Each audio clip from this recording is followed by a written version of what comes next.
केकेपी math में आपका स्वागत है। आज हम लोग पढ़ेंगे सिंपल इंटरेस्ट साधारण ब्याज का पार्ट 11 देखेंगे। तो चलिए ध्यान देते हैं। इसमें थोड़ा सा थ्योरी है जो आपको समझना होगा, फिर हम लोग प्रश्न पर चलेंगे। तो पार्ट 11 में आपको हेडिंग हम डाल दें,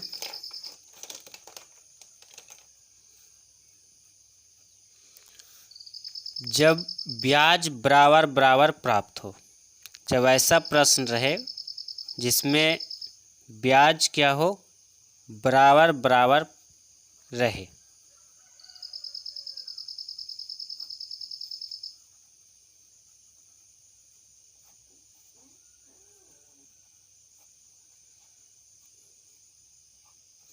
ठीक है, जब ब्याज बराबर बराबर प्राप्त हो।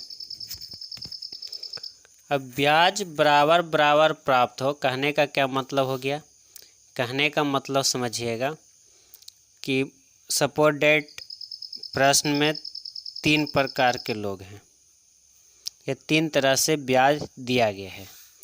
मान ले P1 मूलधन है, माने पहला व्यक्ति के पास P1 मूलधन है, दूसरा व्यक्ति के पास P2 रुपया मूलधन है और तीसरा व्यक्ति के पास P3 रुपया मूलधन के रूप में है, प्रिंसिपल अमाउंट है।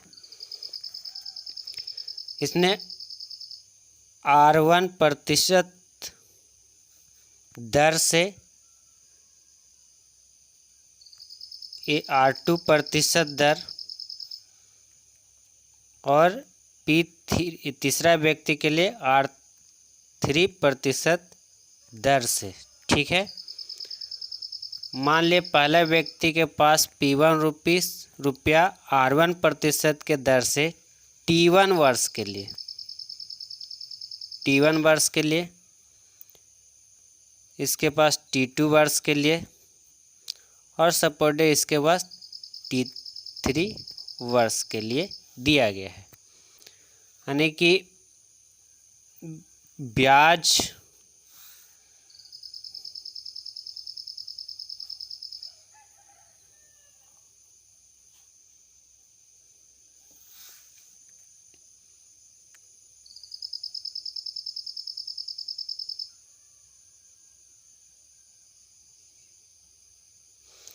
समय गुना दर करते हैं तो प्रतिशत ब्याज मिलता है। ठीक है, आप यहाँ से ध्यान दीजिएगा हम क्या लिख रहे हैं। यहाँ तक तो कोई दिक्कत नहीं है। 3 व्यक्ति है, उसने P1 P2 P3 रुपया मतलब मूलधन है उसके पास, उसने R1% T1 समय के लिए, R2% T2 समय के लिए, R3% T3 वर्ष के लिए इस समय दिया हुआ है, दर दिया हुआ है और प्रिंसिपल अमाउंट दिया हुआ है। सपोर्ट डेट प्रश्न में ऐसा मिल जाए। इसको थोड़ा सा और हम आगे हल करते हैं, थोड़ा सा और। तो हम लिख सकते हैं P1 का R1 इंटू T1% लिख सकते हैं, बराबर P2 का R2 इंटू T2%। और इसको हम लिख सकते हैं, इसको P3 का R3 इंटू T3%। कोई प्रॉब्लम नहीं, ऐसा तो लिख सकते हैं, बिल्कुल लिख सकते हैं। इसको हम मान लें का मतलब गुना होता है। अगर किसी व्यक्ति को कह रहा है कि का नहीं लिखेंगे तो आप लिख सकते हैं P1 into R1 into T1% बराबर P2 into R2 into T2% बराबर P3 into R3 into T3%। ऐसा भी लिख सकते हैं। अगर हम इसको रेशियो के रूप में लिखें तो यहाँ पर हम एक लाइन लिख देते हैं आपको समझने के लिए। चलिए नोट करके लिख लीजिए। अगर इसको हम रेशियो के रूप में लिखेंगे तो होता क्या है, मूलधन क्या होता है, अपने समय एवं दर के गुणनफल का व्युत्क्रमानुपाती होता है। यानी कि मूलधन जो होता है समय एवं दर के गुणनफल का उल्टा होता है। चलिए इसको हम लिख देते हैं। मूलधन अपने समय एवं दर के गुणनफल का व्युत्क्रमानुपाती, यानी कह सकते हैं उल्टा। व्युत्क्रमानुपाती मतलब उल्टा होता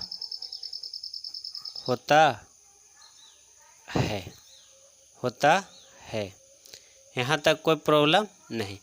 अब इसको हम कैसे लिखेंगे, तो इसको हम लिख सकते हैं कि P1 into R1 into T1 बराबर 1 में R1 इंटू T1 अनुपात 1 में R2 इंटू T2 अनुपात 1 में R3 इंटू T3। कोई दिक्कत नहीं।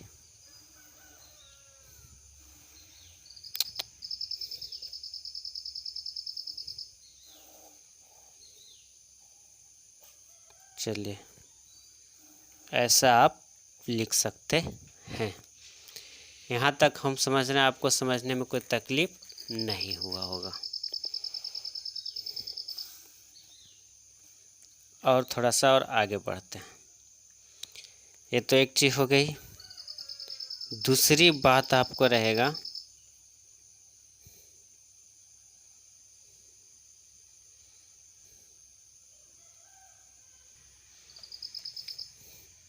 आपको दूसरी बात रहेगा जो क्या कहेगा, जब मिश्र धन बराबर हो,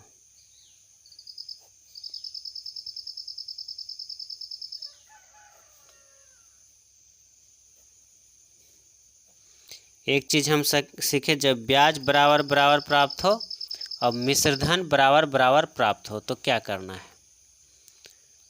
ध्यान दीजिएगा। करना कुछ नहीं है। जैसे सपोर्टर कहेगा P1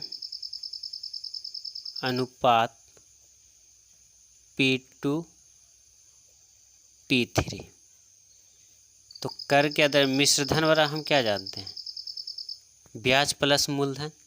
तो यहाँ तक तो आप काम कर ही लिए थे। T1 into T2 T1 R1 into R1 into T1। अब इसमें अगर हम मूलधन क्या होता है, अपने आप में 100 होता है, तो 100 प्लस कर देंगे तो क्या हो जाएगा, मिश्रधन नहीं हो जाएगा। तो 1 में 100 plus R1 into T1 okay, अनुपात 1 में 100 प्लस R2 इंटू T2। कोई दिक्कत नहीं। अनुपात 1 में 100 प्लस R3 इंटू T3। तो जब मिश्रधन बराबर प्राप्त हो तो इस फार्मूला का यूज कर लीजिएगा। जब ब्याज बराबर प्राप्त हो तो 100 क्या करना है, हटा देना है, इंटू R1 इंटू T1, सिर्फ ले यहाँ R2 into T2 R2 into T3। ठीक,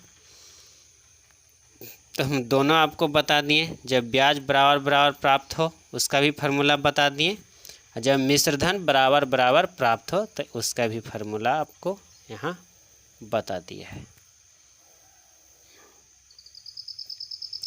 ठीक, अब हम चलेंगे प्रश्न पर। अब हम कहाँ चलेंगे? प्रश्न पर। ये रहा आपका प्रश्न, ध्यान दीजिए। एग्ज़ाम के दृष्टि से, एग्ज़ाम के व्यू से देखेंगे तो ये प्रश्न काफ़ी इम्पोर्टेंट हैं और हमेशा प्रश्न एग्ज़ाम में आते रहते हैं। कहता है 5,000 रुपया को 2 भागों में बांटकर इस प्रकार उधार दिया गया। 5,000 रुपये को 2 भागों में बांटकर इस प्रकार उधार दिया गया कि पहले भाग का 10% वार्षिक दर से, दूसरे वर्ष का ब्याज एवं दूसरे भाग का 6% वार्षिक दर से 5 वर्ष का ब्याज बराबर बराबर प्राप्त होता है। उधार दिया गया, पहला भाग ज्ञात करें। ये आपका प्रश्न है, यही कहेगा प्रश्न में बराबर बराबर, तो आपको बनाना है। दोनों फार्मूला दे दिए हैं कि ब्याज बराबर रहेगा तो कौन सा फार्मूला लगाना है, और मिश्र धन रहेगा तो कौन सा लगाना है।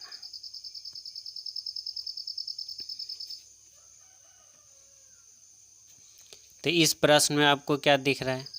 इस प्रश्न में आपको ब्याज बराबर बराबर कह रहा है, ब्याज बराबर बराबर प्राप्त, यही कह रहा है ना। तो चलिए बनाते हैं। एक प्रश्न हम कर दे रहे हैं, बाकी सारे के सारे प्रश्न आपको करना है। 5,000 रुपया ये आपका मूलधन अमाउंट है, प्रिंसिपल अमाउंट है। इसको क्या किया? 2 भागों में बांटा है। सपोज डेट P1 और P2, 2 भागों में बांट दिया। इंटरेस्ट आपका है 8%, कैसे है? 10% और 6%।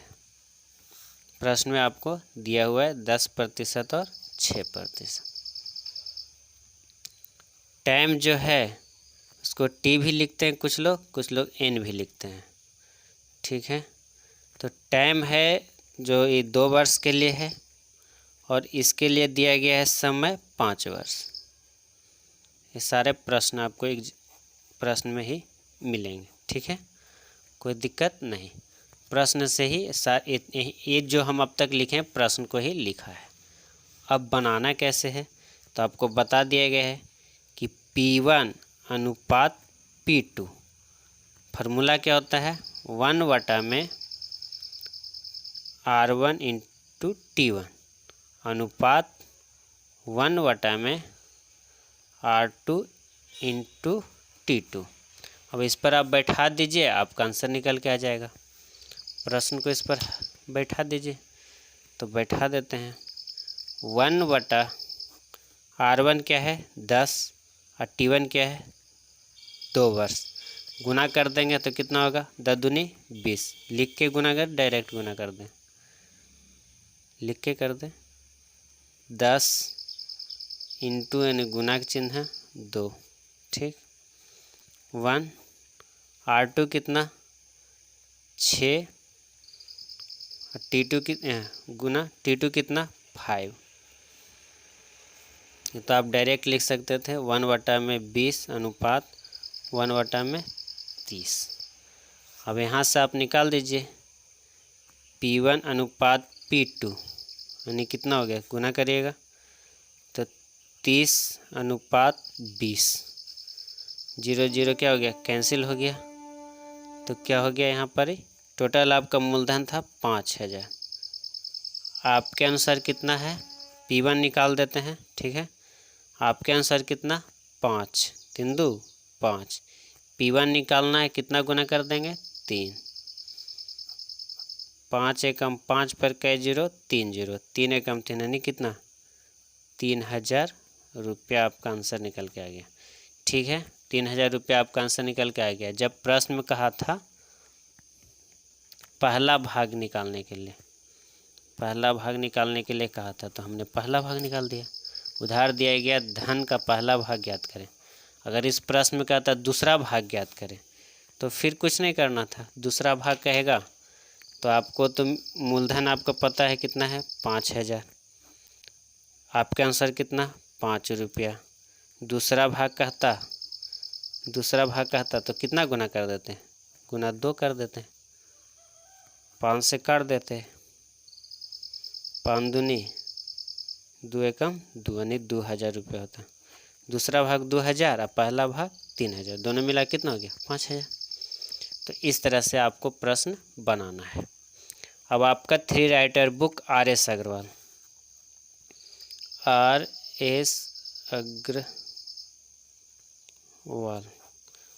अग्रवाल का 3 राइटर बुक का question number 15 page number 440 page पर मिलेगा। क्वेश्चन नंबर 36, क्वेश्चन नंबर 39 और 46 आपको होमवर्क रूप में दिया जा रहा है, आप बनाइए। ठीक है, इन प्रश्न को बनाने के बाद कल हमें 4 प्रश्न को सॉल्व करेंगे और फिर आगे बढ़ जाएंगे। एक दो समझते हैं 2 वीडियो और बनेगा 15 मिनट का, और ये चैप्टर समाप्त हो जाएंगे। तो आज के लिए इतना ही। वीडियो को लाइक कीजिए, शेयर कीजिए और सब्सक्राइब कीजिए। धन्यवाद।